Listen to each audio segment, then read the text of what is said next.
गोपीजनवल्लभाय पराय परमपुरुषाय परमात्मने परकर्म मंत्र यंत्र तंत्रौषधास्त्र शस्त्राणि संहर संहर मृत्योर्मोचय मोचय आयुर्वर्धय वर्धय क्षिप्रारोग्यं च कुरु कुरु सर्वकार्यसिद्धिं कुरु कुरु।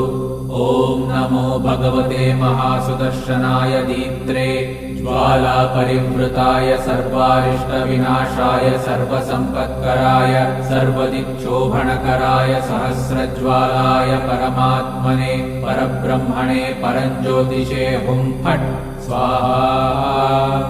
ॐ श्रीं ह्रीं ऐं क्लीं कृष्णाय गोविन्दाय गोपीजनवल्लभाय पराय परमपुरुषाय परमात्मने